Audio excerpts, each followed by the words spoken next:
The views and opinions expressed in the following program are those of the hosts and guests, and not necessarily those of the staff or management of Worldwide Digital Broadcasting Corporation.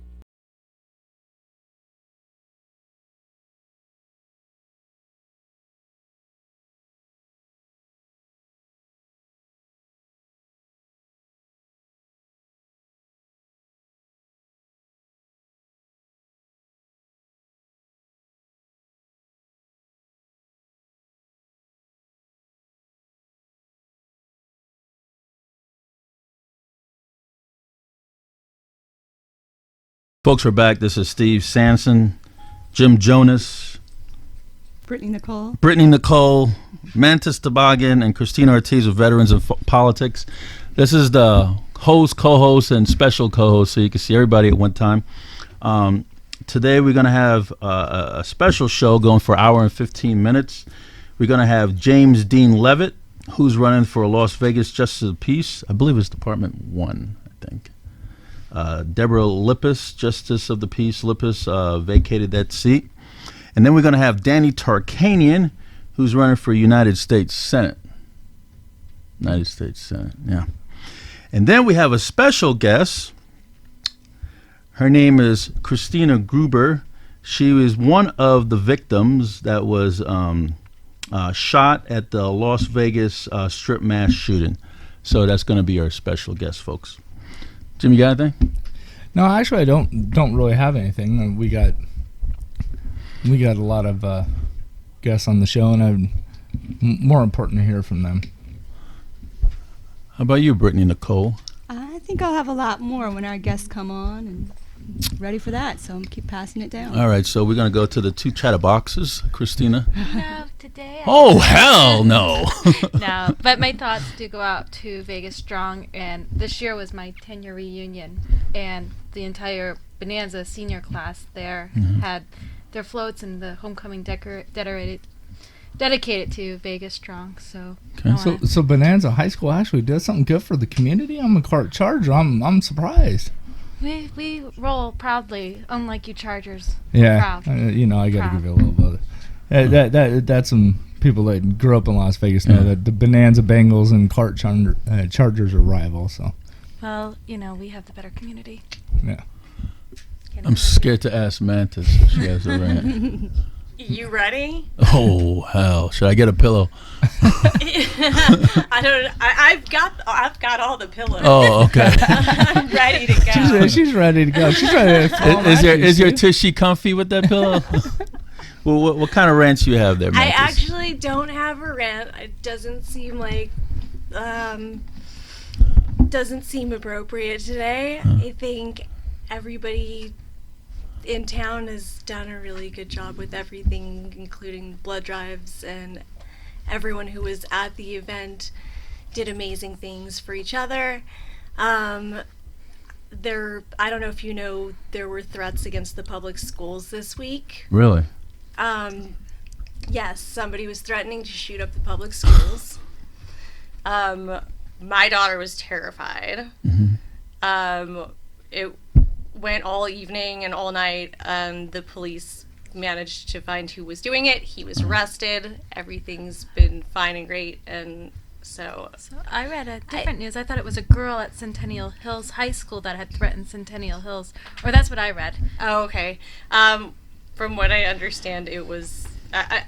I could be wrong if it was a man or a woman, but whoever it was apprehended. That is what I heard. And nothing bad happened, and it was concluded. So, okay. Good job, Las Vegas, on everyone this week. So, Britany, since you're the newest one amongst us, why don't you give us a little background? Well, I am from South Louisiana, so I was born and raised in Lafayette, Louisiana. I graduated high school there. I graduated college there from the University of Louisiana, the Bachelor of Science degree. And then I moved down to New Orleans and have been there for the past 4 years and just relocated with my sister. Who is a Marine? Right. Okay. Correct. Your sister Marine?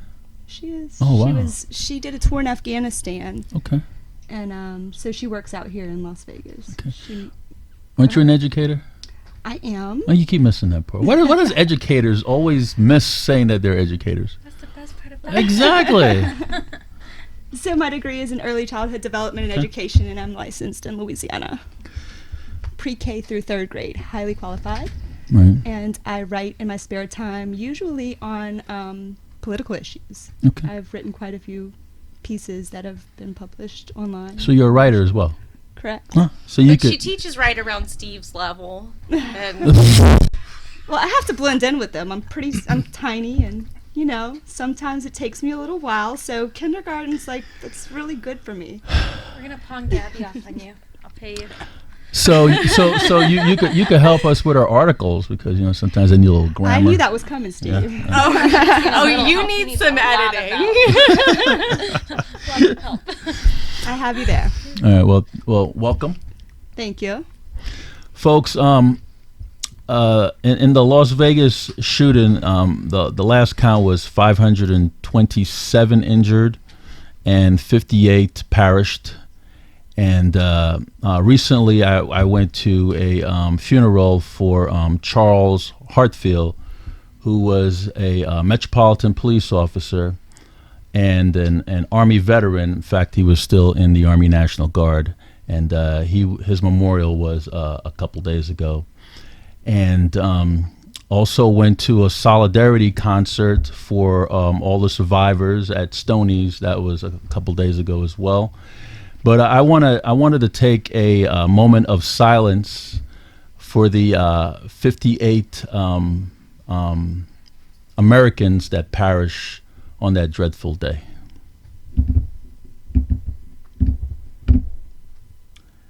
Well, let's take a commercial break, and we'll be right back. This is Steve Sanson, Jim Jonas, Britany, Nicole, Christina Ortiz, and Mantis Toboggan with Veterans in Politics.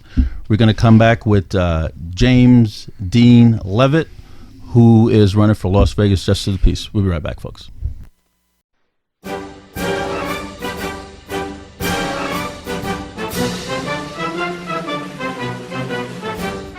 Good afternoon. This is Jim Jonas, host of Veterans in Politics. We are a video and internet radio show, live every Saturday from 2 to 3 p.m. on worldwide digital broadcasting television. Our mission is to educate, organize, and awaken our veterans and their families to select, support, and intelligently vote for those candidates whom would help create a better world to protect ourselves from our own governments in a culture of corruption, and to be the political voice for those and other groups who do not have one.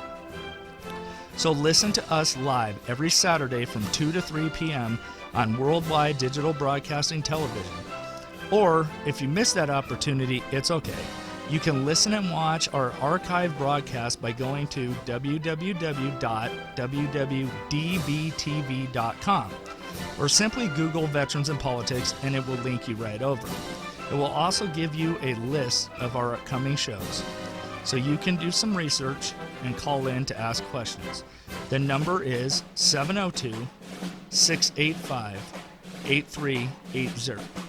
If you truly want to be informed and make educated voting decisions, Veterans in Politics is the place to go. We are nonpartisan, have no agenda but to help you get the information you need to make an educated voting decision. Remember, the person who doesn't educate themselves and exercise their right to vote is only adding to corruption in government. Don't be that person. Listen every Saturday from 2 to 3 p.m. to Veterans in Politics. For more information regarding VIPI, visit www.veteransinpolitics.org. Folks, we're back. This is Steve Sanson, Jim Jonas, and Britany Nicole with Veterans in Politics. We have James Dean Leavitt, who is running for Las Vegas Justice of the Peace Department 1. Mr. Leavitt, how you doing today, sir? Well, thank you, and thank you for having me. Could you give us a bio?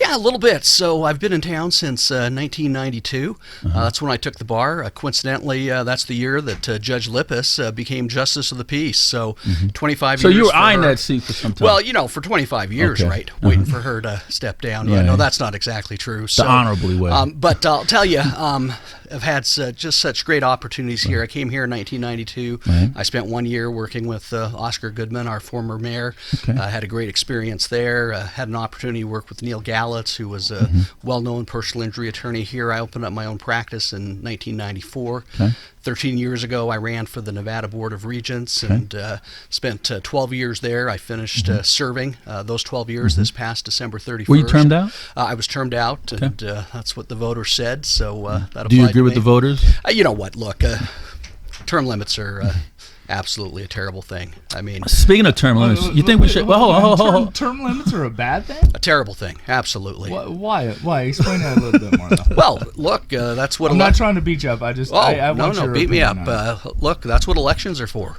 If someone's doing their job, they should run for office for their Really? entire lifetime. Whoever is sitting in that seat has access to all the lobbyists, financial donors. It's not really fair to somebody walk in there, doesn't know anything about anything, and try to run for a seat when somebody that's sitting there who has all the backers and go on their Rolodex or their phone and they could call them all. They probably were doing that all year anyway, getting them all lined up. I mean, before they even come out, look at yourself. Before you even come out, you haven't even filed, right? That's correct. Filing's not till January. You have your host committee is like 1 million people already on there. If somebody was brand new, like Britany Nicole over there, wanted to run for, maybe she's just 5 years attorney, wants to run, she has no chance against somebody that's already there. Well, a couple things. So first of all, I ran against an incumbent back in 2004, and that was Tom Kirkpatrick. Not only was he the incumbent, he was a retired UNLV professor. Right. And, we outworked him, and he lost the primary. And so, look, for people to say you can't beat an incumbent, of course you can. It's small, though. Of course you can. Well, it might be a small percentage, but does that mean that there's a flaw in the system? I mean, look, if you're passionate, if you're prepared, if you have the right kind of experience, take on an incumbent. I mean, but don't do it unless you think unless you think you're qualified, right? I mean, be qualified before you run. So I shouldn't ask this question if you don't think judges should have term limits. Well, look, it's the same principle, right? I mean, I honestly believe that if you're doing your job, let the voters decide, right? Okay. And because what you see with term limits is you end up seeing people that don't complete their terms. Okay, and I'm very, very proud that I finished serving 12 years in the Board of Regents. I can give you a list of people right now that haven't served 12 years. Whether they be on the county commission, whether they be in Congress, whether they be, you understand. So it's you should finish terms, right? I mean, you're elected. I mean, isn't that the promise you make? Right. Not like David Roger. Well, look, I'm not going to mention any names, but if you run for something, don't you make it a commitment? Yeah. Not just to get elected, but to finish your term. That's true. Well, I think the problem is, though, and I agree with exactly a lot of what you said. You made some really good points. A lot of it, and I think the thing that we run into is that it's not a perfect system either way. Oh, absolutely. Like I don't agree. Just like the rest of us running, we're imperfect people. Right. Exactly. Running in So an imperfect system. Yeah, there's not a perfect way. I think that sometimes where I get frustrated with it is like what Steve was saying. You just have all the donors and everything already lined up. And I understand where you're coming from on the other side. Like, hey, if you're not serious enough about this, then maybe you shouldn't be running. But at the same time, don't you think that new people getting into the system helps to change it? For instance, if you've been serving on the bench or at Board of Regents or whatever, if you've been serving in that capacity for X amount of years, don't you think that maybe you haven't adapted to the times? Well, that's a question for the voters, again. So you need to demonstrate whether you're adapting to the times, right? But don't take it out of the hands of the voters. I mean, this comes down to whether you appoint judges or whether you elect them. I don't know about you. I have a lot of respect for our current governor, but I'll trust the people every time over the appointment process. Yeah. And, people complain about electing regents. They complain about electing judges. Right. We elect the President of the United States. Who has term limits? Who has term limits? Not like U.S. Senate and Congress. Look how long Harry Reid been sitting up there. What? Look, and 2 decades, 3 decades almost. And he was almost knocked off. But there's no question that it's an imperfect system. There's no question that you accumulate power, and but there's ways to deal with that too. I mean, take what it was about 10 years ago that finally legislation was passed that said judges had to serve X number of years before they could run for office. Okay?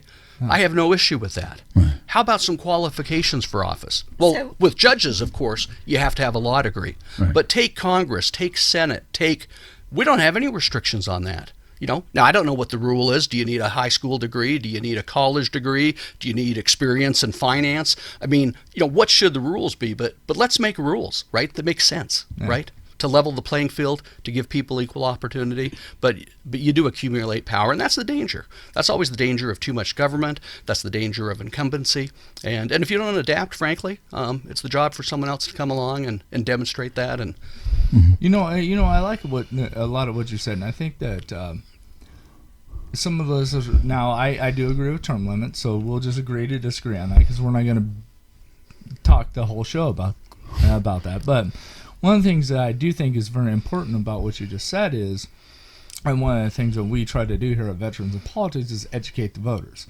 So I think a lot of what you said made a lot of sense in that the voters need to start educating themselves. That's no question. And rather than say, okay, automatically we need to have term limits, well, ask yourself, well, term limits are already there if you educate yourself and you vote these people out. If they're not doing a good job and they've been in office for 12 years and there are no term limits, then you know what? Educate yourself. Vote for somebody that you think can make a change, right? Yeah. I mean, you guys are doing a great job here, but you're only on. Why aren't you guys on this? Why isn't this program running every day? I mean, come on, right? I mean, there's a lot of education out there, right? So I'm going to jump in right here. And you go, I've been Britany. listening a little bit, and I am new, so I would like to think of myself as representing someone who's just turning on that radio.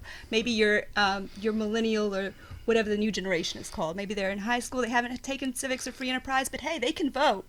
And, there's people that'll just go in and this name sounds familiar, this name's familiar to mine, button. I'm just voting for one person, or I'm just going to say I did. So with your name on the show today, for these first-time listeners, for me, who's new to Las Vegas, new to Nevada, I would be interested listening on the radio, hearing about the candidates here. Oh, I wonder what this person's experiences have been that have drawn him to want this position.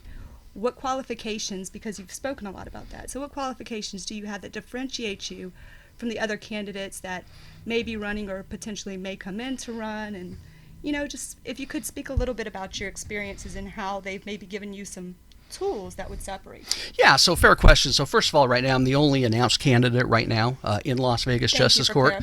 What is interesting, too, is that under the Nevada judicial canons, you ask yourself, well, when does someone become a candidate? Is it when they file? No. Under the Nevada judicial canons, the minute you make a public declaration of candidacy, judicial canon number 4 applies to you. There's 4 judicial canons. 3 of those apply to those that are currently members of the bench. But canon number 4 applies to announced judicial candidates. And so I obviously can't speak to anybody that hasn't announced yet. Could I just stop you right there? You can't take donations until you actually file. Because you're a judicial candidate, right? Not only is that correct, the close of filing on January 12th at 5 p.m., that's the first day that you can solicit funds, and even then, you can only do that if you have a candidate. Right. So in other words, if someone were not to run against me, I'd be prohibited from raising money, which would allow me to stockpile cash. Right.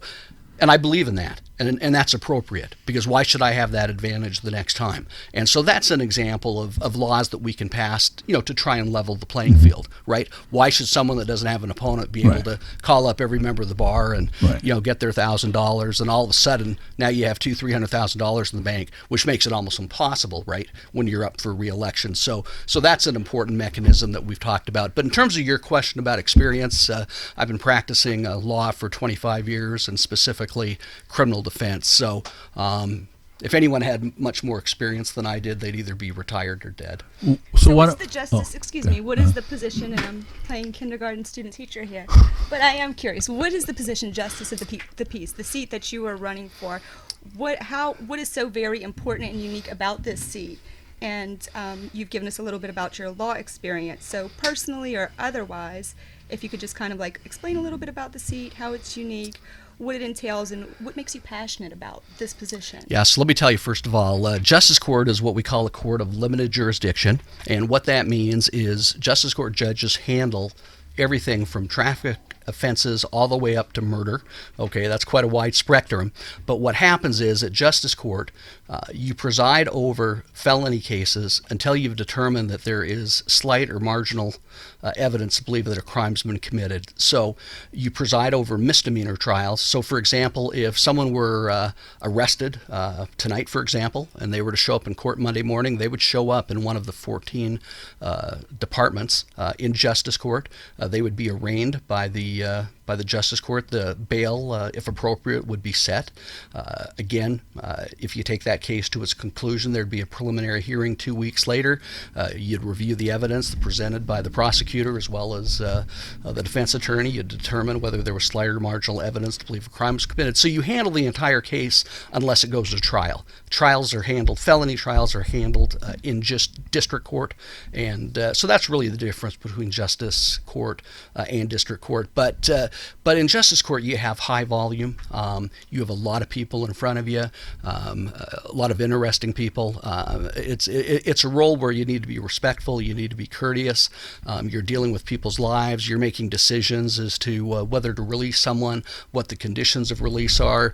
Some of these folks are unemployed. Some of these people have spouses. They have children. And so, in essence, decisions you make are really impacting sometimes whether they lose their home, whether they have to declare bankruptcy. So you have to have a lot of compassion. But again, you have to be fair. But sometimes you have to keep people in custody too, and so you really have to. At the end of the day, I think you have to love people. I think you have to care deeply. But at the end of the day, you have to follow the law, and I can't stress that enough. You don't make the law, right? That's what the legislature does.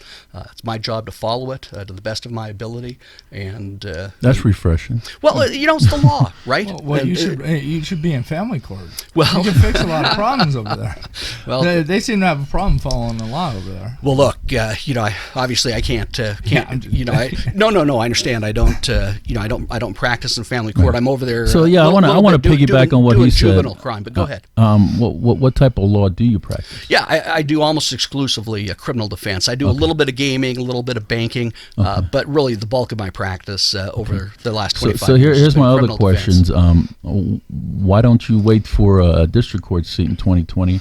And the district attorney's seat is up next year. How about that? Well, it's up next year, and you have to do what you love, right? And why justice of the peace? Like you said, is limited jurisdiction. Your hands are completely almost tied in justice court. You have a more freedom in district court, and you have a lot of freedom being a DA. You know what? To be candid with you, you see a greater number of cases in justice court. Aren't you overqualified for justice court? Well, you know what? I'm your employee. You coming to me for a job. I'm looking at your resume. I'm like, Mr. Dean, you're overqualified. I can't hire you. Yeah, look, because you're going to want to take my job. Look. The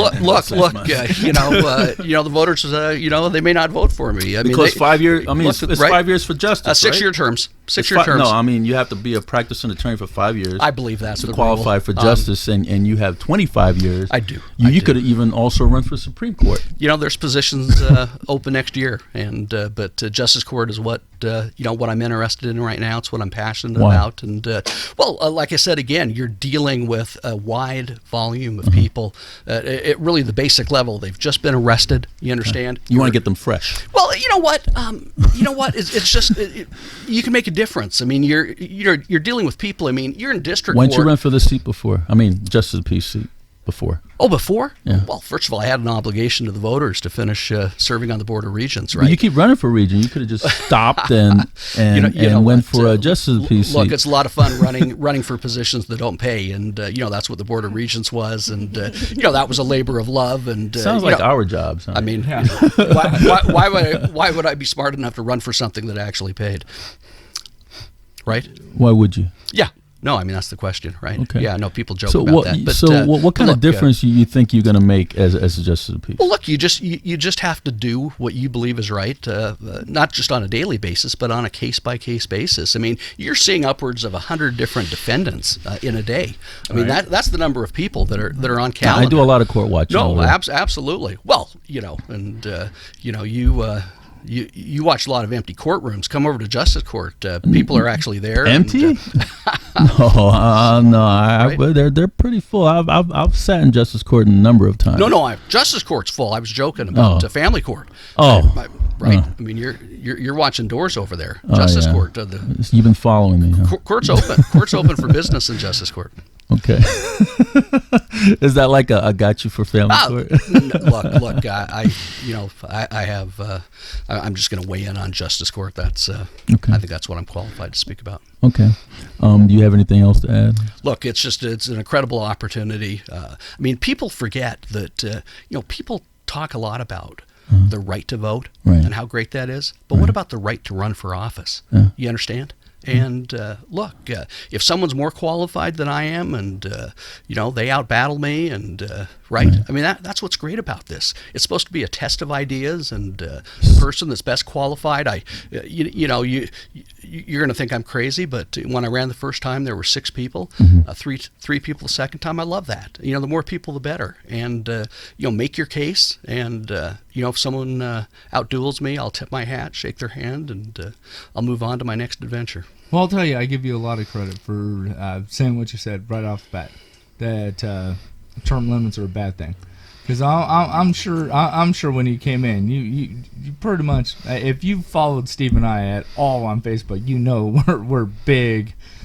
we're big proponents of term limits. Let me be careful. I didn't say they were. I didn't say they were. There are good things that come from it. Yeah, but no, I appreciate that. And I don't want to belabor this, but if there were more folks like you educating people, right? You understand? Yeah. And that's the responsibility of each citizen, right? Yeah. I mean, you guys are doing more than you need to do, but it's each citizen's responsibility. If you live in this great country, it's your responsibility to follow who's running for office. Yep. Now look, sometimes single families, sometimes economic pressures. I mean, it may be unrealistic, but that's the aspiration, right? The aspiration is that every person in this country is part of the political process. And that means either they're running, if they're not running, they're following. I want to get a couple questions out the way before we let you go, Mr. Dean. I wanted to know how many jury trials you have conducted, and how much pro bono work do you do in every year? Yeah, so pro bono work. I mean, I guess I could say that everyone that comes to my office I've never charged for consultations. Okay, so every single day I have people come in, and if they can afford my services, great. If they can't, I feel that. What is your service? That's. How much do you charge for retainer? Well, it depends on the case, right? I just shot somebody. How much do you charge for retainer? Well, if you shot someone, you better have $50,000 or $100,000 if you killed them. So aren't you taking a pay cut here? Well, look, you know what? It's not all. You were being accused of killing him. Because you wouldn't represent him if he actually killed him, right? Like, where's that other voice coming from? This man's got a lot of integrity. Look, it's not all about money. Steve's trying to put words in your mouth here. He's playing devil's advocate. No, that's what the host gets to do. Yeah. No, but look, it's. Your jury trials? Yeah, I don't do jury trials. On purpose. I have a high volume practice, and so you settle most of your cases. Well, that's just the way the system is designed. I mean, I don't think you're doing your job if you can't resolve the case with the district attorney. How's your relationship with the PD's office and the DA's office? It's great with both. I mean, I just believe in being respectful, and they each have a vitally important role in the system. And right, I mean, you have two sides. That's the way it's supposed to be. I have a question. Shoot it. I want to jump right in because I'm coming from thinking of the public, right? So anytime we elect someone into office, and in certain instances such as the district attorney, they get to appoint people like the first assistant DA. Right. This is not the position, but when I'm going to vote or I'm speaking amongst people who are voting, we talked about power. We talked about term limits. I think what people are really, really scared about is corruption. And being that you are an attorney, this is just like any other industry. You saying he's corrupt because he's an attorney? No. Hear me out. Hear me out. Just like any other industry, you work with people that you might have a case against, people that you might see in front of you as a defendant, people that you might have to sentence, people that give you might do campaign business. donations. Absolutely. Right. Absolutely. So for these instances where you might have an attorney who is, I don't know if you've had a partner, but if you do, and how do you remain impartial, and how do you earn the trust that putting you or anyone but you for purposes of this show into this position, that you are going to remain impartial once you put on that robe and get on that bench, regardless of who comes through that room and their affiliation to you outside of that courthouse? Yeah, I mean, that it's a great question. It comes down to personal integrity, right? It comes down to personal honesty. I mean, what do you do when people aren't looking, right? Okay. Do you treat the secretary any differently than you treat the partner? Right? I mean, it's all about valuing people, treating people with love, treating people with respect. You might think this is silly, but think about it, okay? It's called justice court. So think about that for a second, right? You've got people in there that aren't experienced sometimes, with the criminal system. You've got families that are sitting there in the courtroom. Everybody has their eyes on you. Okay, those courtrooms are full. You've got 100 people in the audience. You're seeing 100 people a day. It doesn't take very long for your colleagues to know what your competence level is, what your how you treat people. And one of the things, frankly, that I'm proudest of, when I went out early and decided that this is what I wanted, sort of to be, the next professional adventure in my life. When you look at the host committee that I've supplied, you have 260 folks there, some of the most respected members of our community. These are people that I've collected over the past 25 years. And I say collected because every time you make a new friend, you make a new acquaintance, what's more valuable than a relationship? There's nothing more valuable than a personal relationship. And for these individuals, for me to be able to call them up and to ask them if they were willing to support me, that means a lot to me. And frankly, when it's time to file for, every time the election comes around, I'll get friends that call me and, which judge should I vote for, right? I mean, that's what we do, right? Who should I vote for this position? I fill out ballots every single year. Yeah. And about so 25 or 30. No, that's and that right. doesn't even include the phone call ones. No, that's right. But that's so it's sort of word of mouth, and you talk about referrals. The best way to turn business is people that have been satisfied with your past service, and so but at the end of the day, I really think more importantly than everything else, you have to know the law, you have to follow it, but at the end of the day, you have to be compassionate, you have to respect and love people. Well, Mr. Leavitt, I want to thank you for coming on the program, and I want you to look in the camera and tell folks why they need to go to the voting booth and vote for you, because you're definitely going to get challenges. Is it a vacant seat? It's a vacant seat. We expect a crowded field. And I'm sure a lot of people are going to tune in and listen and say, hey, if you think about running for that, look, he's on this show, and listen to what he has to say. And when you're doing that, could you also give your point of contact?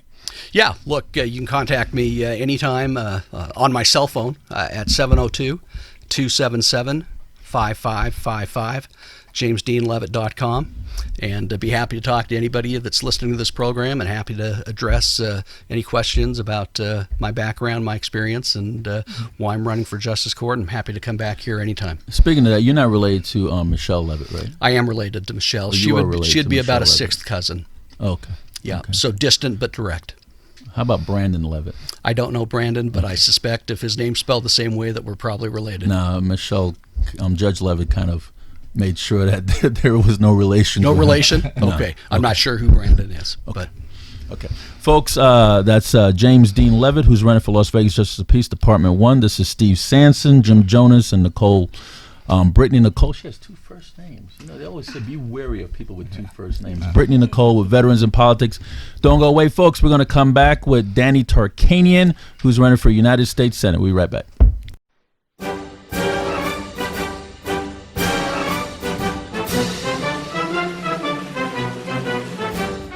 Good afternoon. This is Jim Jonas, host of Veterans in Politics. We are a video and internet radio show, live every Saturday from 2 to 3 p.m. on worldwide digital broadcasting television.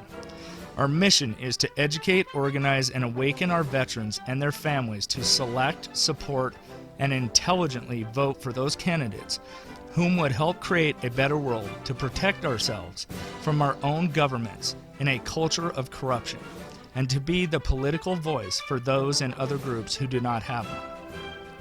So listen to us live every Saturday from 2 to 3 p.m. on Worldwide Digital Broadcasting Television. Or, if you miss that opportunity, it's okay. You can listen and watch our archive broadcast by going to www.www.dbtv.com, or simply Google Veterans in Politics and it will link you right over. It will also give you a list of our upcoming shows, so you can do some research and call in to ask questions. The number is 702-685-8380. If you truly want to be informed and make educated voting decisions, Veterans in Politics is the place to go.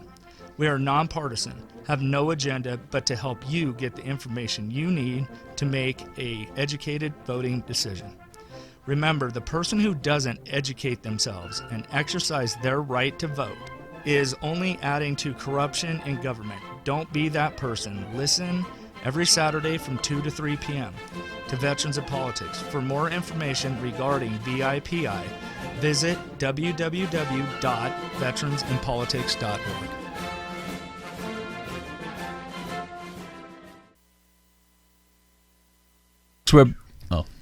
Folks, we're back. This is Steve Sanson, Jim Jonas, and Britany and Nicole, Veterans in Politics. We have Danny Tarkanian, who's running for United States Senate. Mr. Tarkanian, how you doing today? I'm doing great. It's a pleasure to be back on your show, and I enjoy every time you have me on. How many times you been on? Like 100, 200? Too many. How many times you been on, Jim? How about this? Every race I've been, that's too many. Oh yeah, that's a lot of race. Could you give us a background? Well, we were just talking. I was actually born in Southern California, but moved here when I was 11. What part of Southern California? I was born in Redlands, California. Redlands. You know, I used to have a girlfriend up there back in the day. Oh, yeah? College, Redlands University. My dad coached her. She stood me up. Did she? Yeah. We're not surprised. My dad taught at Redlands High School. He wanted me to go to Redlands University. He thought that was the greatest college ever. He talked his younger brother to go there, and his kids went there. Yeah. Tell us about you. Anyway, so I moved here in the early 70s, been here for most of my life. Graduated from UNLV in 84, went to law school in University of San Diego, graduated in 88, came back and practiced law for 8 years. Then I went and coached basketball with my father for 7 years in Fresno, where I met my lovely wife, Amy. We got married in 2001. She balances you out, doesn't she? She believes me. She's way over ahead of me.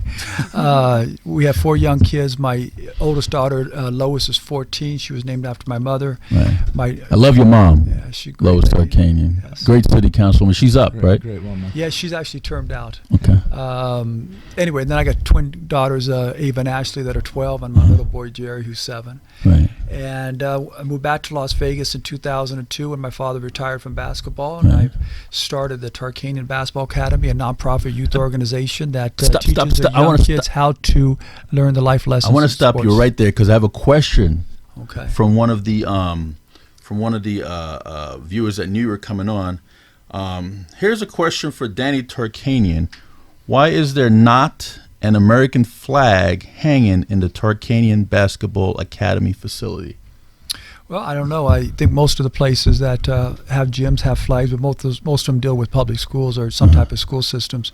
We haven't had one in there, but after this last incident, that would be a good suggestion. It's something we should take her up on. Okay. Yeah. It's a good question. I didn't write it.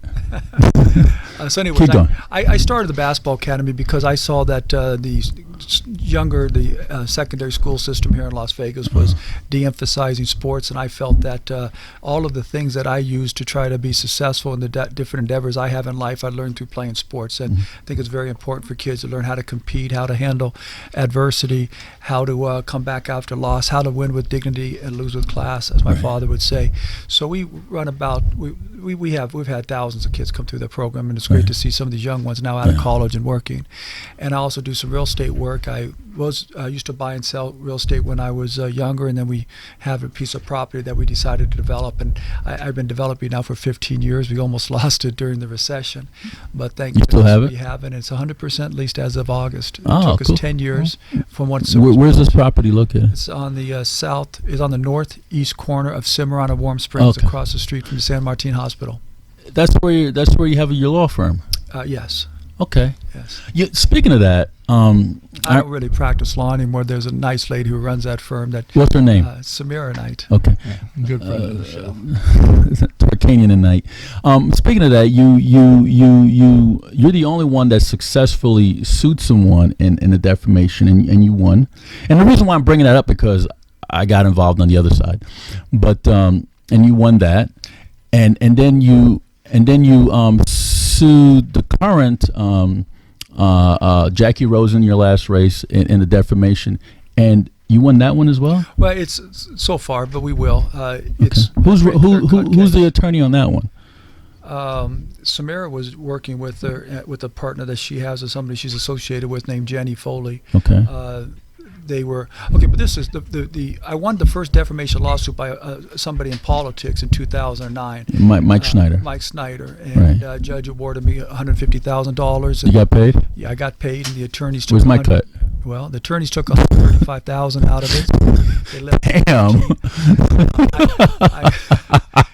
The attorneys always win, huh? Always win. They always win. So anyway, but I did it more out of principle. I didn't feel I could win a political race if they can continue to lie about me like they did. And basically what they said was I basically committed some type of fraud and active fraud in senior citizens out of millions of dollars because I formed a corporation for a client that 5 years after I left the practice of law committed fraud, and they wanted to tie me to them. And so anyways, as you mentioned, I won. It was a unanimous decision. Right. Congrats. Thank you. And so then I run in this race against this lady named Jackie Rosen, and she didn't have much positive things to say about herself, and she made it known very clearly she wasn't going to run positive ads in the campaign. So they spent $8.5 million running negative ads against me. It was the most expensive race in Congress last election. Imagine $8.5 million of one. We could have fed a lot of homeless veterans with that. Absolutely. Yeah. And she ran one of the ads she ran along with the what they call the DCCC, which is Super PAC for the Democrat Party, was virtually identical to the ad, to the words Mike Snyder had used. I mean, if you took out the words the, it, and the little small ones, it was virtually the same words. So I sent her a cease and desist letter demanding her to take down the ads, which if she did at the end of the campaign, it would have blew up in her face, so she didn't. She felt winning was more important. I told her I'd sue her if she didn't, and so we sued her. So she filed a motion to dismiss. She has Harry Reid raising money for her with the super PAC that they can do to pay for her attorney fees, and they came in with some high-priced Washington, D.C. attorney and filed a motion to dismiss. Judge Weiss was the judge. He's a Democrat judge, and I was very impressed with how he easily caught on to what the whole issue Republican was. wife, though. What's that? He has a Republican wife. Does she? What keeps them good and balanced. But anyways, so the argument they had was really amazing. This is a political campaign. We can say whatever we want. And if Danny doesn't like it, he can respond back. And listening to my man right here, James Leavitt, say term limits aren't important because you can the voters should decide. He's completely wrong, because you were saying that. Once you're an incumbent, you have the money, you have the name recognition, you have the power, and you have the favors you've done for people. Exactly. Lots of favors. It's an incredible disadvantage for somebody running against an incumbent. And just as it is for me, if I'm running against Harry Reid's hand-picked candidate who was spending $8.5 million, she can say quite a bit more things that are, and if you can say anything you're wrong, why do we have defamation laws? So the judge comes back. So our argument is no, these words were substantially similar to the words you used, that Mike Snyder used in his lawsuit. I sent you notice of that lawsuit, so you knew it, and you intentionally went forward and ran with them anyways. Worse than that, they put in the ad these quotes, and underneath the quotes they cite. What was the quotes? It was something to the fact that Danny Tarkanian set up 13 fraudulent charities that cheated senior citizens out of millions of dollars, something like that. But the words, the big thing to me, this is the most amazing thing. They quote the newspaper articles underneath, and there's 3 boxes of quotes, right? 2 boxes dealt with the Las Vegas Review-Journal article that actually never said one single thing about me setting up anything or doing any legal work. Doesn't say a single thing about it. You know what all it said was, I won a defamation lawsuit for $150,000. So she's citing that. You know why do you cite those things? To give credibility to your statement, and nobody watching on TV is going to go look at it. They're going to say, "Wow, the Review Journal site, it must be true." Yeah. So we know all about Review Journal. So not only does she use these attack statements that were already found defamatory. She misquotes, she uses quotes from a newspaper article that basically says they're not true. Right. So I think it's an open and shut case, and I felt very strongly about it. They got some horrible thing, and you understand this anti-SLAPP statute that's out there that says if you sue somebody and they dismiss it, that you have to pay that person $10,000 plus their attorney fee. So they just try to scare people from being able to sue people trying to defend themselves. Look, I was raised by a father that says you stand up for what you believe is right, take your lumps when you take your lumps, but don't back down. But you actually won. Well, I certainly did. So who won it? Was it Samaranite that won that actual case for you? Her, and yes, she actually made the argument. Okay. I helped write up the motion, though. Oh, okay. Come on, give her some credit. Give her some credit, Daddy Tarkanian. I give her credit. She argued the case, but okay. And Judge Reese was smart and understood exactly that it isn't a First Amendment issue that we're trying to infringe upon the freedom of speech. It's you just can't intentionally lie about somebody when it's already been proven. Imagine this: she's making an allegation about me that's already been proven defamatory, and refuses to take it down after I tell her it's defamatory, and she runs it anyways. So anyway, look, this is only the first part. Now we have to go up to the Supreme Court. I assume they're going to rule the same way, and then we have the trial. There's no way in the world that 11 jurors are going to sit there and look at those words and say that. I mean, anybody who looks at it and says they're exactly the same as the previous ones. That aren't going to rule in my favor. So I feel very good about it. Well, So, I like to hold on a second. I like to just give you kudos for just staying in there and just keep doing your thing, and you believe in justice, and you believe in what you're doing. I don't necessarily believe completely in justice, because I've seen some really unjustful things. One of them that happened to my dad that forced him out as a basketball coach. Some things are horrendous what the judges do, but you know what I do believe in? You better fight and do what you believe is right, or they're going to walk all over you. That's true. That's true. Go ahead, Jim. It's funny because Steve almost took the words right out of my mouth. I was, of all the things that you've been through in your life, Danny, with and I've said this to you before, and when I was on the e-board with your wife, Amy, which I have a ton of respect for, I've always said that, in my opinion, that I think that your father is the best college basketball coach ever, because he just knew how to touch kids. Like, he didn't, like, whatever your upbringing or however you came up, didn't matter to him. Basketball was an avenue that he thought would make kids better in life, and I think that's the case. You know what he did? He got the most out of the players, and he got the most out of the players by instilling in them. And he used to say, you have to have pride in the team, pride in your teammates, pride in your university, and pride in the community. And I see that's what's happening with Trump in America. We went 8 years without having pride here in our country, and finally we're having pride back, and that's why people are feeling good about it. So my main question is like what Steve was talking about a little bit, touch on, is like, you're a successful person. Like, you don't have to run for office. Like, you could go. You can have a very, very successful life. You don't have to go through this stuff. Yeah. Why do you continue to put yourself through this stuff? It's a great question, and many of the viewers won't realize, but I've been through this now. This is my 6th race, and in all 5 races, they have said the worst things. Some of them you can't prove as defamatory because they take a semblance of truth and twist it completely around. But the other one I did. They say the worst things, they lie about you. So the question I have is, do I walk away and let these people think that they can lie about me, defame me, character assassinate me in a community that I was raised in, that my family's being raised in, and let them? To me, it's like they've had me on the ground spitting on me, and I'm supposed to say uncle. I'm not saying uncle, as long as I got something to fight back with. And look, I lost the last race by 1%, and I was the only person who supported Trump, Republican federal candidate who supported Trump throughout the race. Every other and you stuck with him. You didn't withdrew your endorsement like some people did. Exactly, because again, there's courage and convictions a lot in my eyes. So there's guys like the guy I'm running against, Dean Heller, was one of the first ever Trumpers. And then you had the governor, the Senate candidate, the congressman who also was running for the re-election. They all repudiated Trump and demanded him step down. So why I say that is, I lost by 1%. Are you going to be able to tell me or convince me that 1% of the undecided voters did not vote for the Republican ticket because the top leaders on the Republican side said our leader on the Republican ticket isn't worth voting for? Absolutely, 1% of those people didn't vote for him or anybody down the line. So Dean Heller, in my opinion, helped Hillary Clinton win the state, and he helped me lose my position. So I'm going to run against Dean Heller. I'm not going to back down and say I don't want to go through this stuff again. And then the best part about it is, if I win, I get a run against Jackie Rosen in the general election. Yeah. And when Jackie Rosen tries to throw out one of these ads, I'm going to say, listen, don't believe me that she's a liar and she's a despicable individual that would sell her soul to get elected. Listen to what the judge said, a Democrat judge. And I don't know how she can answer that, because that's the truth. Isn't the standard of defamation against a public figure, isn't it like a much higher standard? Because public figures, I mean, you guys are so used to people digging up the dirt and twisting it and slinging it. It's two parts. It's not only is it higher if you're a public figure, you have to show malice, which means you have to show that the person knew it wasn't the truth or acted with reckless disregard of the truth. But it's higher than that for even a political person. Right. They even allow them to say even more stuff.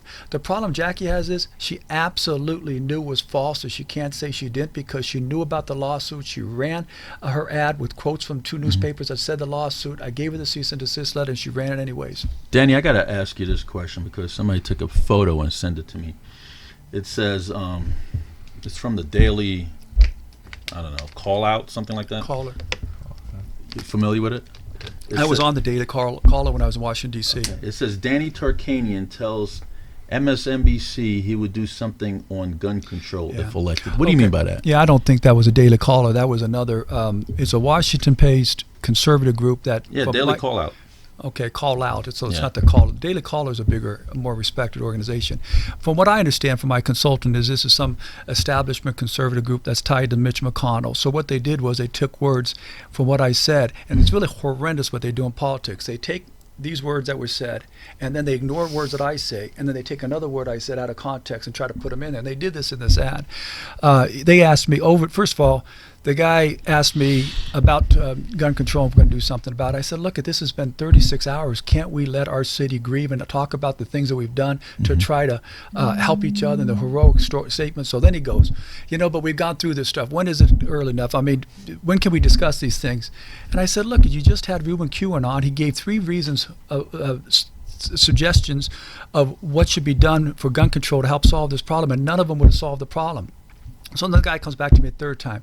Well, are you saying you won't do anything about this? I said, look, these things have to stop. This was my quote. These things have to stop. We need to do something to minimize, because you're not going to eliminate these type of activities. And I will work with legislation or otherwise to do whatever we can to minimize it, as long as it protects our constitutional rights. Now, then they make it look like he was using the word. Look like you were throwing the Second Amendment out the window. No, and they know I was. And but this is politics, and and unfortunately, people see that and they don't realize it. Look, we have the interview up on our webpage. I think I actually handled the interview very well. And they can go to our webpage at tarknv.com and take a look at it. You could also go there and volunteer, or you could also go there, better yet, and contribute. tarknv.com. Okay. So, Danny, I got a real loaded question for you. That was pretty loaded right there. Yeah. No, I got one that's more personal. Okay. So, running for office as many times as you have, okay, does it not get annoying at some point to have to keep coming on these shows? And basically, we do it every week. What are you talking about? No, but I've followed you, Danny, for a lot of years, and it just seems like you get asked the same questions over and over and over again. How do you not just at some point lose your patience and be like, you know what, I'm just not going to deal with this? Doesn't the press get annoying at some point? I grew up with the press criticizing unfairly my father for my entire life. Yeah. I don't think anybody was criticized more in college sports than my father was. So I had to learn to tune them out and not let them pay attention. And I do the same here. I like going on shows. I block them on Facebook. Yeah. I like going on shows like this and talking about things that are relevant and important. What I don't like is having to sit here and have people say, well, what about your losses? What about these things they're saying about, what about this misquote on this article? I need to address them because they're wrong. But those are the things that I get a little bit frustrated with. But what can you do? Well, what we can do, I'd like to jump in at some point here. I am the new person, so I'm just like, wait, I have something to say about this. You're going to have the Steve and Jim show? Yeah, I was going to say, you're going to have to jump in with us, too. We just talk all day long. So I feel like I need to backtrack all the way, but then there's no time. But, right, so I'm sitting here and I'm listening, and, I'm like, oh, your family's known, and that's, that's good. But to me and to other people who are just moving to Nevada, who maybe don't watch sports, maybe don't know of your family's reputation, and you're standing up here alone, just you. Because there are several people, it's pretty much of a turnaround city, right? I'm here. It's high I'm here. If I go transit, get my yeah. license, I'm registered to vote here. You know, I don't have that history. So what I would want to know is, first and foremost, like what are you doing currently? You're not practicing law right now. Is that correct? I as I mentioned, I do real estate development work. I Right. just finished my project in August, and I have 2 more buildings I could build now. And I help run the basketball academy, the sports facility. Right. Okay. So it's just Businessman. Exactly. Okay. And so going into your election, you're running for U.S. Senate. That's a big seat. Yes, So it is.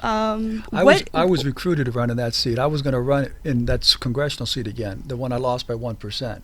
But I had hundreds of people. Who recruited you? I had hundreds of people calling, texting, emailing, social media me, saying you got to run against Dean Heller. He's the worst type of politician we could have out I there. just saw him 2 weeks ago in D.C. Yeah, well, he flip flops back and forth, and they asked me to run in that race, and they convinced my wife, and she convinced me. See, that's how you get to him, Jim. Yeah. Okay. So what are some of what separates you from your opponent? Well, and that's Dean Heller, and I look Right. at people. I don't know anything people about that Dean know Heller, me. and I'm just brand new. Right. We get so, you. Okay. People that know me, I think, will attest that I'm very honest and tell you what I truly believe in. And some people don't like it and maybe turn some people off. Right. But I have true convictions.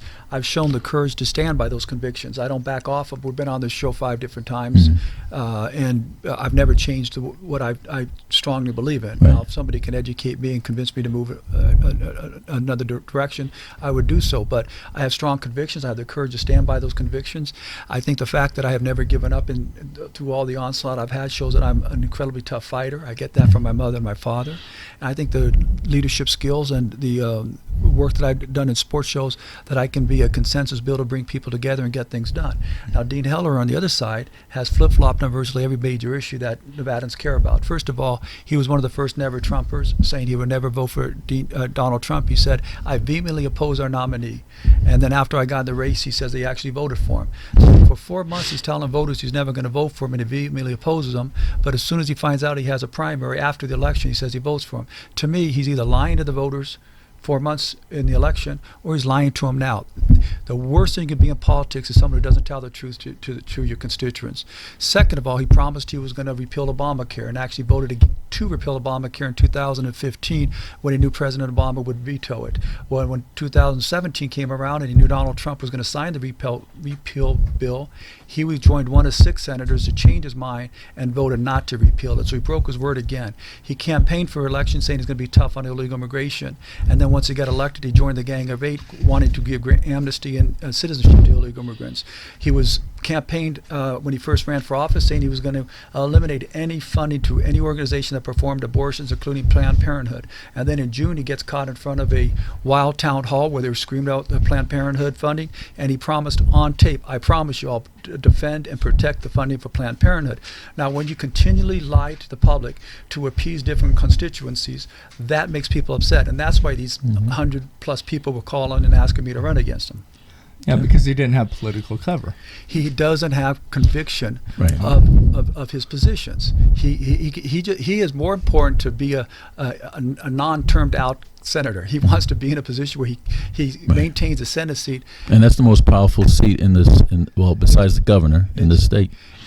But he'd rather do that than do what's right for the people of our state. Right. And when it's all over and done, what is he going to do if he's been there 20 years and he's basically turned his back on the people? I'd rather be in there 6 years, do what's right, have people proud of what I did, and then if they vote me out, they vote me out. Right. So let's say you get elected, you get this seat, you're going in your first day as senator, and what are these main, what kind of passion can we see? What kind of conviction can we expect to see? And what are your main issues that you're not going to back down from? Give me your top 3 that you are absolutely. Let's talk about passion first. I don't think anybody would go through what I've gone through for the last 14 years if I didn't have passion to go back there and do what's right. So I don't feel I can explain that much more.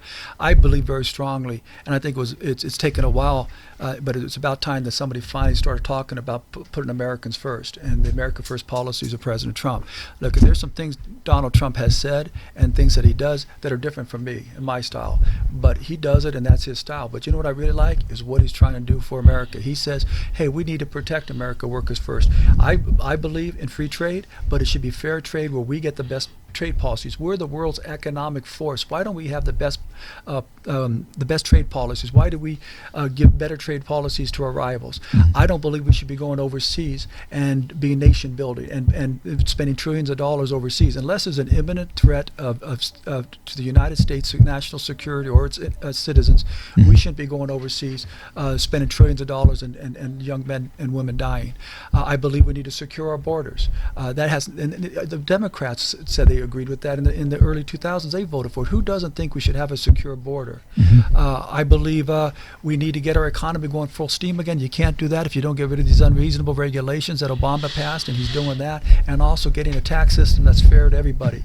And the thing I like about President Trump's tax suggestion is getting rid of all these exemptions and tax credits that the powerful, influential, and privileged get. See, to me, if you put us all on a level playing field, then it's us to us. It's up to us to be successful or fail. It's up to us. But if you give people breaks and benefits and allow them to cheat away things, which is like they do in the tax code, then shame on us. Get rid of those deductions. Just keep the ones that give everybody opportunity.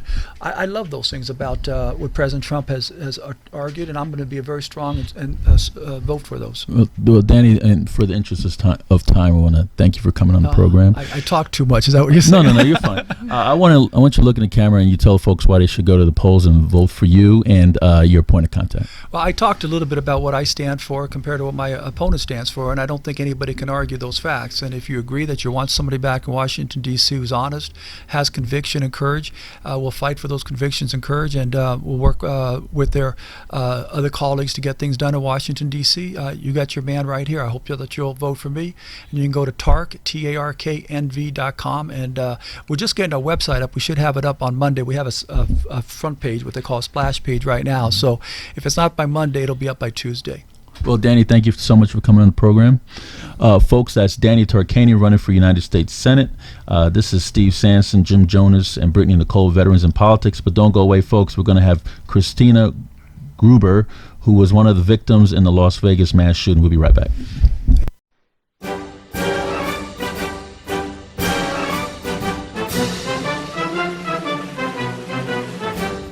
Good afternoon. This is Jim Jonas, host of Veterans in Politics. We are a video and internet radio show, live every Saturday from 2 to 3 p.m. on worldwide digital broadcasting television.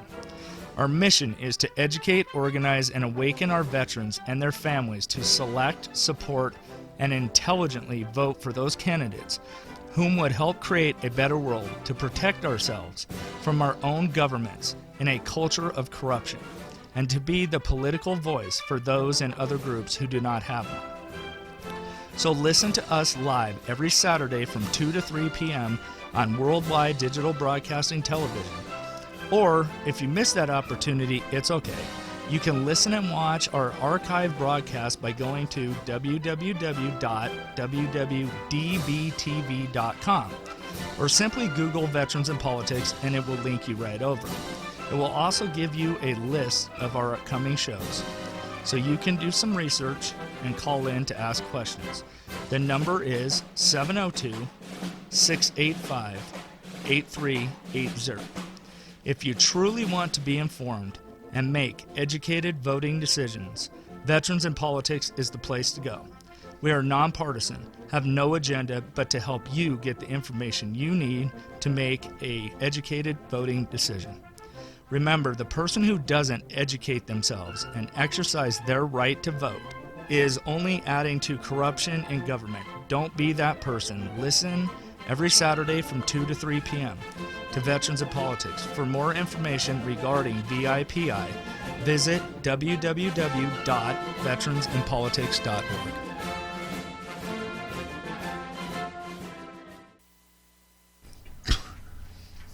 We're back, folks. This is Steve Sanson, Jim Jonas, and Britany Nicole with Veterans in Politics. We have Christina Gruber and Felicity. Felicity, what is your last name? Long, L-O-N-G. Felicity Long. And they were both at the at the 91, what's it called? Route 91 Harvest Festival. Route 91 Harvest Festival, when they say lone gunman was on top of Mandalay Bay, 32nd floor, spraying the area with automatic weapons and bullets and stuff of that nature. But Christina Gruber is the one that actually got shot. And let's get a bio from both of you. Go ahead, Christina. A little bio. Tell us about you. Like your hat, by the way. Thank you. You don't have one for all of us? I got this last year, actually. I did not purchase any souvenirs. I instead have 17 permanent souvenirs in my legs. Okay. So you always go to these festivals? I do. Well, this is the second year. Okay. Tell us a little bit about you, Christina. I'm originally from New Jersey. I moved here in Plainfield, New Union. Brunswick? Union. Okay.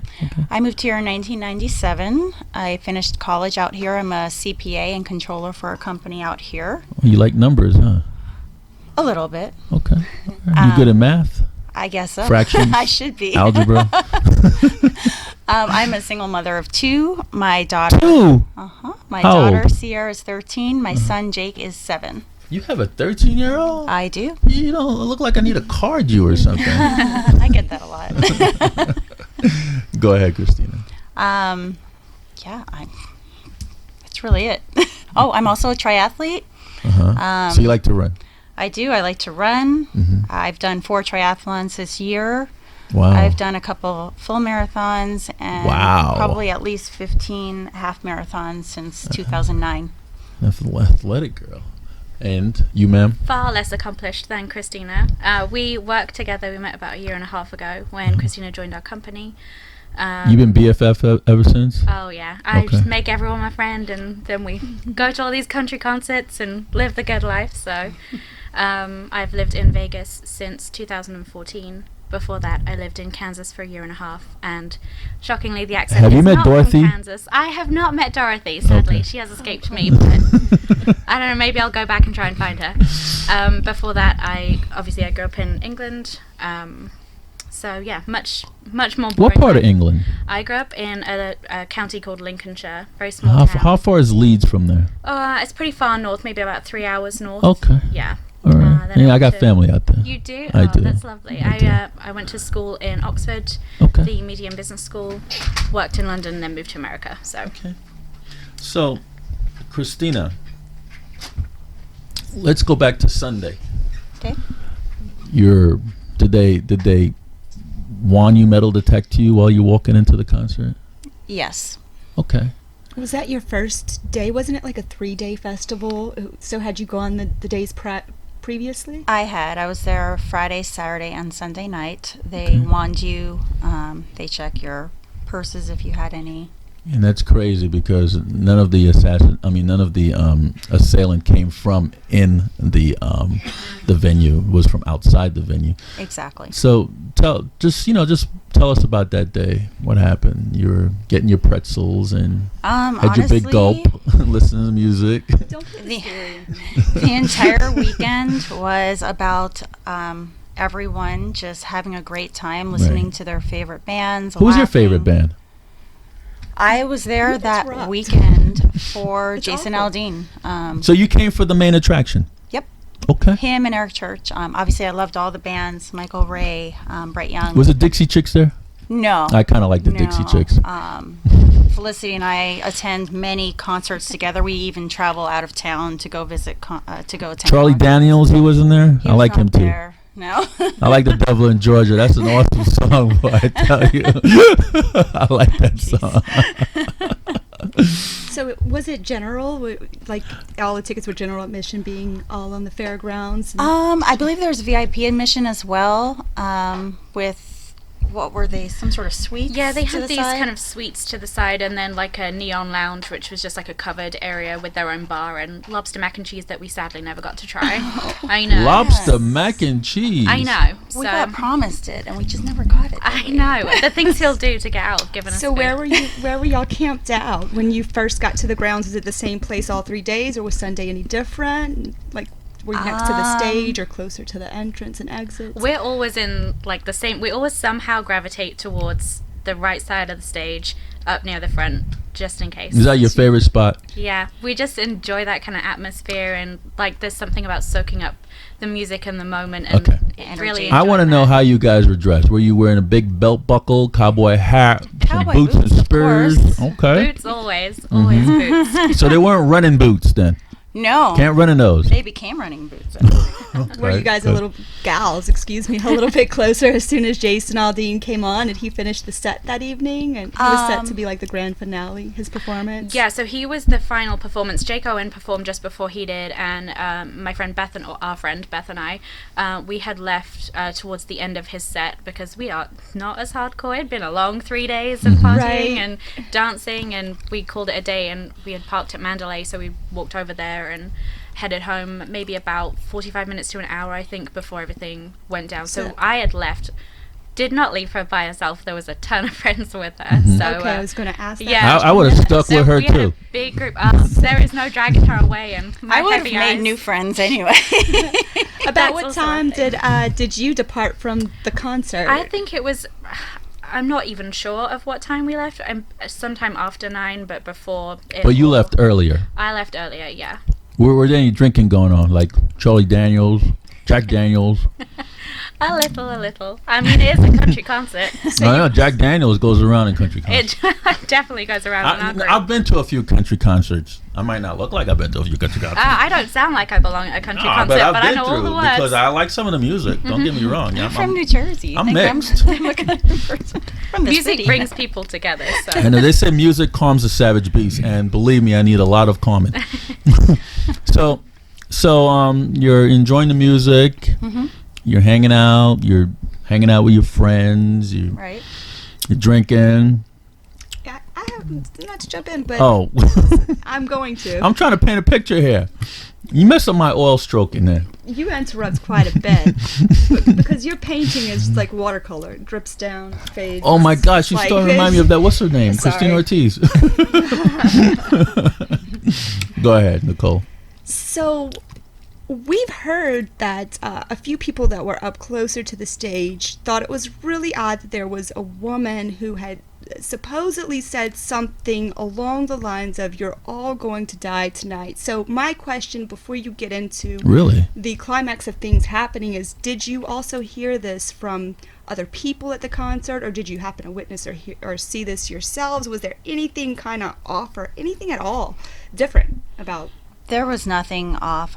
Everything seemed normal as planned. I had not heard about that woman until after the fact from various sources. I don't even remember whom. I hadn't heard anything. I don't know. Yeah, it was kind of circulating on Facebook and wherever people were talking. So no, this is the first I'm hearing about that woman. Yeah, that's the only time we had heard of it. It wasn't, not when we were up front at least. Yeah, no one came up to us. But. So at this point, three days of dancing, getting into the evening, the concert's about to end. Are you sitting down? Are you standing up? Are you dancing? Is everyone singing and dancing? Some people sitting on lawn chairs, you know. There's a seating area in the back where people are sitting in lawn chairs. We are always in the midst of the action, singing, dancing, you know. Making friends with the band. That's what we do. Yeah. You're living it up and singing along to Jason Aldean. And what is the first second of anything just feeling awry? Something is not right here. What is the first thing that you personally remember from where you are, from going to that happy place, wrapping up this weekend with your favorite singer here? Mm-hmm. And if it's okay to take you kind of back to that place, I know it's pretty soon, but if you could go ahead and share with us that moment. So I'll tell you what I can remember. A lot of that night is still somewhat of a blur. I had heard some popping noises, almost, I don't know if I have kids, they have those snaps. Yeah. You know, but several of them. You know, my friend and I looked at one another, we're like, oh, maybe it's like a firework, or we didn't know what it was. And then at that point, it stopped, and then it began again. And we realized that something was definitely wrong because people started running. Towards you? Or away from you? I don't know which direction. We just knew we needed to turn around and start running. Mm-hmm. He and I had got onto some tables. Using my hands a lot. Sorry. Was the music still going on at this point? No. Jason. Did he make an announcement or something? I don't remember hearing that. I could be mistaken. I thought I saw him pause or look to the side, maybe, kind of like all of us did, in some sort of confusion. And then the next thing I know, he's running off the stage, and I think we all simultaneously That was a clear indication left. something was wrong. So we began running. What direction were you going? So Christina? I was moving away from the Mandalay Bay. Okay. So it would be northeast. Okay. So you're still to the right of the stage. You're Right, facing the still stage. You're to the right and back. Right, to the basically. right. And here's Mandalay Bay, right? Exactly. So you're running this way. No. Mandalay is here. The stage is here, and you're somewhere around here. If I'm This is correct. the stage, Mandalay. I'm running northeast. Okay. Okay. Away from Mandalay Bay. Okay. Honestly, I've sat and tried to remember many times where I ran to. We did initially hide under a table. My friend kind of laid over me and covered What were me you for going a through second. what was going through your mind at that particular time when you hit underneath the table? Well, it was kind of a lot of confusion. We didn't know where the bullets were coming from. How Do you many? even know there were bullets? We saw people going down. Oh, you did? We saw people or heard people say, I've been shot. I've been hit. Or, yeah. Was this within seconds after you hear the sounds? Is this all Yes, just happening so yes, fast? You hear the yes. sounds. You see Jason Aldean run off the stage. You're running, Right. and as you're running, you're kind of seeing and hearing these things in the process of. Exactly. So at that point, my friend had shielded me, and then we said, okay, we've got to keep going. We started running in that same direction. Are you thinking that this is a person that's maybe in the crowd at this point? We didn't know. You're not even I mean, there were so many rounds being shot. We just didn't know. I mean, Right, that must have been terrifying to not even know where to go. yeah, because I you don't mean, know where it's coming from. How can you know where to go? I've never been in the military. I'm a normal citizen. I mean, I never expected to hear that shot. I mean, I own a gun. I go to the range, and I hear that shot in a controlled environment. But I would never expect to concert. hear it where I was. At that point, I had gotten hit in the leg. What do you think happened? I knew I had gotten hit. I felt I must have gotten shot. I wasn't in any pain at the moment. Because Saw of the some adrenaline. blood. Right. And I took it upon. I just ran faster to try to find some sort of cover in the direction of others. How many times did you get hit, Christina? Once. I got hit at that one time that I knew of. Right. Okay. Wound about the size of a dime. Right.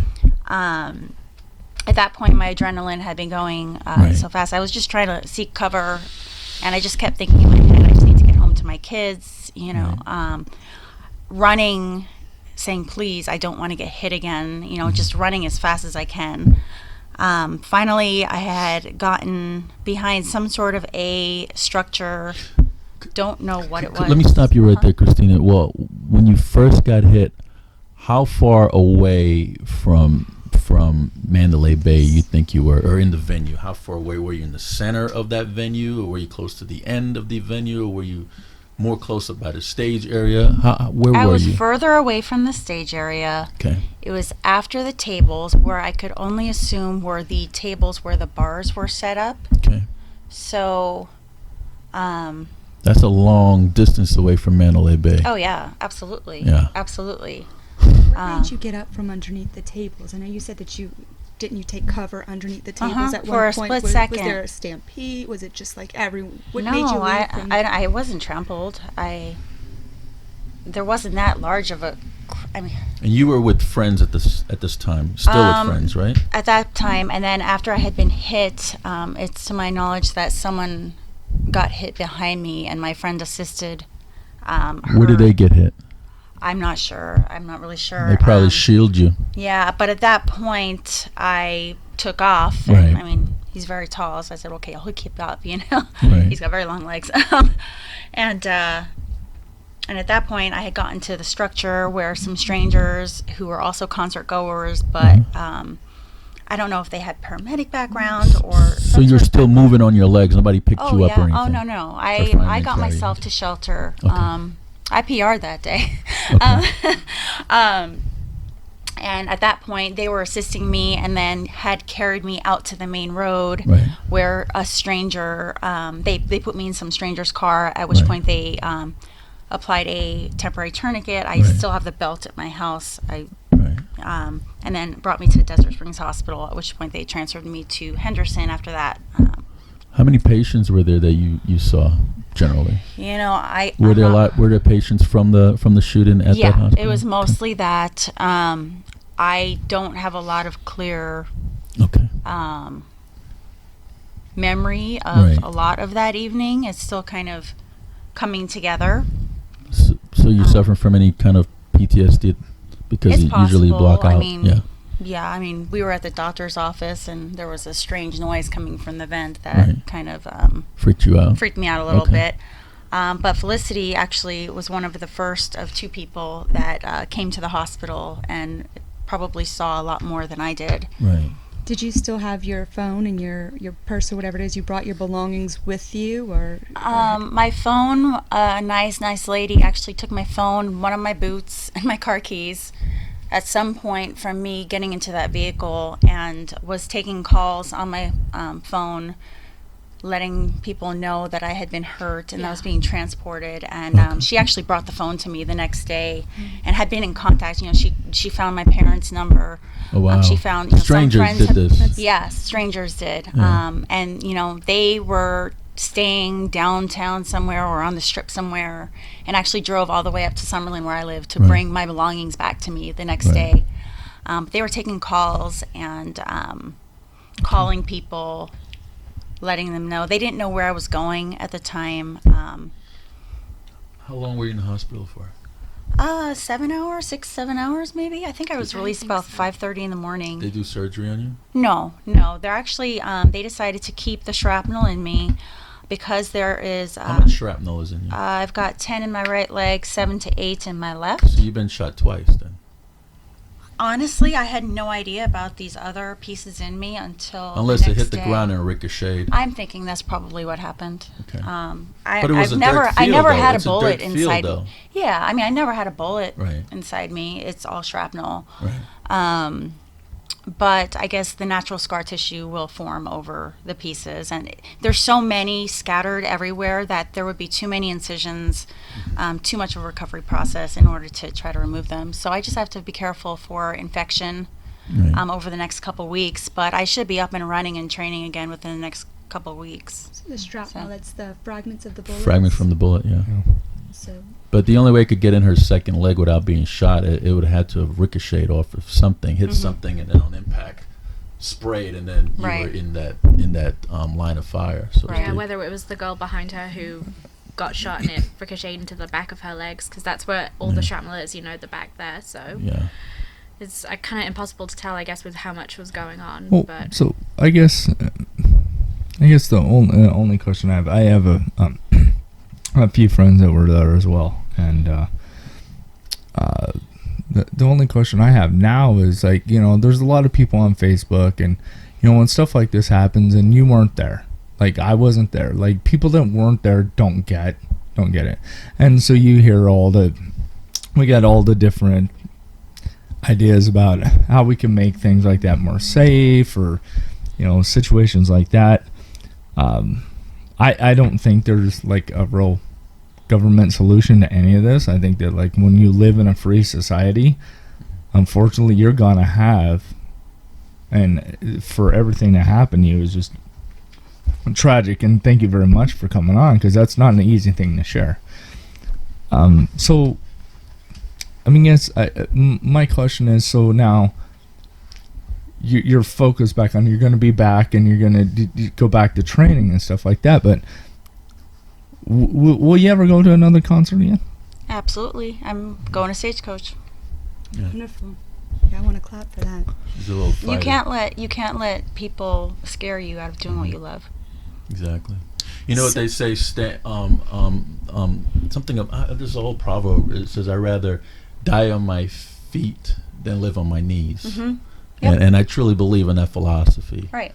You know, if I can't live my life, then I don't need to be here. Then if I'm gonna live it any other way than on my feet. Right. The other question I got, and I try not to get political and stuff like this. Don't get political with it. But no. Just okay. One of the things and I'm glad that this CBS reporter got fired immediately, is when she said she did not feel sympathy at all for any of the victims. Oh, goodness. Because most country fans are Republicans, so they deserve what they got. I think that's pretty disgusting. Or Jimmy Kimmel with what he said. I mean, just entering into that realm right away. The CBS lady who got fired, and I think rightfully so, it's disgusting that you can be in that kind of position and I don't want that. That's a terrible thing to say. Everyone seems to want to be able to do something. Right. Some maybe to be a part of this, but for the most part, people want to help heal. That could have been me. That could have been somebody I knew. That is somebody that I knew. That was my relative. That was my friend. And having been there, and I'm assuming you have spoken to the group of people who all have maybe had different stories, what can people do, from your opinion? What is the most important thing during this time where it's still new, you're still healing physically, emotionally, mentally? I think people want to do as much as they can, but they don't want to cross any boundaries, or don't maybe want to be too, oh, I'm so sorry, sympathy. But for you, what has been the most healing and kind of revitalizing? People care, there's hope. What would you like to come from this? Honestly, with all the hate that was shown that evening, there was a lot of love that overpowered that. And with the diversity in this country that is happening lately, this lesson that we should all learn is that we should be kinder to one another. We don't all have to be best friends, but we need to have more respect for one another. We need to love. We're all Americans. Whether we're born here or not, we're all human beings. Let's all just be kind to one another and really just be the change that we need. And just let me piggyback on that, Christina, because folks, when I met Christina, was at the Stonies country bar, and I was wearing my Desert Storm hat, and Christina just crutched her way up to me, crutched through the crowd, and came over to me and extended her arm and said, "Thank you for your service." Now that's the type of person I like. Even with shrapnel in your leg, you still did that, and thank you for that. You're welcome. I have a stepson that served in Afghanistan, and as a mom, I know what you guys do. So it's very appreciative, or it's very appreciated. But I wanna thank you for coming and sharing your story with us, and thank you too for sharing your story. Although you left early, and that's probably a godsend. Seeing what I saw at the hospital, I don't think is ever really going to go away. Maybe God was telling you to get out of there, and so I could be there for her and support her. And yes. Thank you for sharing your strength. You've Absolutely. been an incredible example of just sharing a story that seems to be very, very, very painful, and just sharing your strength, and that you're going to keep going forward. You can't wait to go to your next concert and seeing the positive. Is that tonight? So folks, that's Christina Gruber and Felicity Long, who both of them was at the 91 Route 91 Harvest Festival, which they're claiming is the most horrific mass shooting in American modern day history. And I want to thank these two ladies for coming on the program. And we have a PSA, by the way, Jim. Oh yeah, if you're running for any office, contact the station. You get a free 1-hour interview, and the contact would be John at www.dbtv.com. Well, folks, I would like to thank you for sharing an hour and a half with us. This is Steve Sanson, Jim Jonas, and Britany Nicole with Veterans in Politics. Until next week.